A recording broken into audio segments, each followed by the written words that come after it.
হঠাৎ করে পিনাকি ভট্টাচার্যের একটা ভিডিও দেখলাম।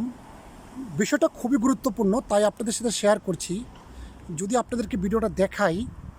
আপনাদের ভাষাও তাই ডাকাতের মতো, বাপ বাপ কইরা নাকি নির্বাচন দিবে।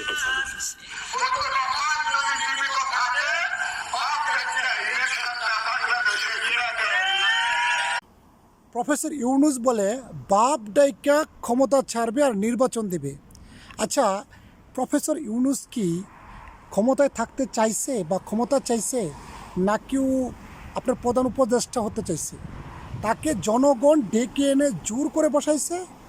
আবার সে যদি এখন চলে যায়, মানুষ পাগল হয়ে যাবে।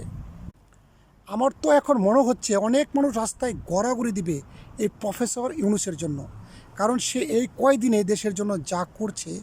চলুন পিনাকির ভিডিওটা আরও একটু দেখি, সে শেষ পর্যন্ত কি বোঝাতে চাইছে। না, রাস্তায় নামার ভয় দেখান, হ্যাঁ, নির্বাচন স্যার রাস্তায় নামে দেখেন, আপনার কর্মীরা নামে কিনা দেখেন। আপনাদের দলের অনেক স্পিরিটেড কর্মী দল ছাড়ছে, আপনাদের খোঁজ খবরই নাই। আমার কাছে আছে, আরো ছাড়বে সামনে। কত দ্রুত মাঠের মত পাল্টে গেল দেখেন। বের পাইছেন, সারা দেশের মানুষ চাইতেছে প্রফেসর ইউনুস আরো বেশি সময় থাকেন যেন। প্রফেসর ইউনুস যদি এখন বলে আমি চললাম, কান্নাকাটি করে ওনার পথ আটকাইবে। প্রফেসর ইউনুসের বিরুদ্ধে আন্দোলনে নামলে পাবলিকের মাইন্ড এটা মাটি পড়বে না। ওইটা বাকশালীর বাচ্চা ফজলুরে জানাই দিয়ে। কথাগুলো কিন্তু একদম সত্য। যদি এই মুহূর্তে প্রফেসর ইউনুস চলে যায়, অনেক মানুষ রাস্তায় নামবে।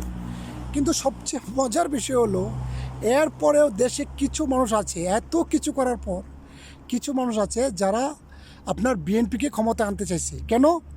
কারণ ওই যে তাদের কোনো কাজ নাই, কাম নাই, মানুষকে ঠেক দিয়ে খাবে, তারপর হচ্ছে চাঁদাবাজি করবে, দান্দাবাজি করবে, নেতার পিছে ঘুরবে। আরে নেতার পিছে, নেতা তো কিছু করেই না, ওর তো কোনো কাজ নাই। নেতার পিছে ঘুরে যে কিছু চামচা, ওরাও কিন্তু কিছু করে না। মানে ওদের কোনো নাই কাম, নাই জব, নাই চাকরি, নাই পড়ালেখা, বাস ঘুরবে আর খাবে। এই জন্য কি করবে, এই আপনার হচ্ছে এই চাঁদাবাজ এই নেতাদের আর এই চাঁদাবাজ দলকে ক্ষমতা আনার চেষ্টা করছে। আসলে বিষয়গুলো খুবই গুরুত্বপূর্ণ।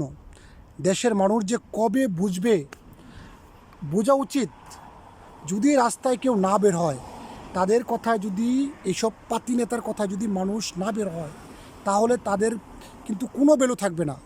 তাই আমি বলি কি, কাউকে রাস্তায় বের হওয়া দরকার নাই। আপনি ভালো আছেন ভাই, 10 টাকা করে আলু খাচ্ছেন, বাসায় থাকেন, সুন্দর মতো লাইফ পার করেন।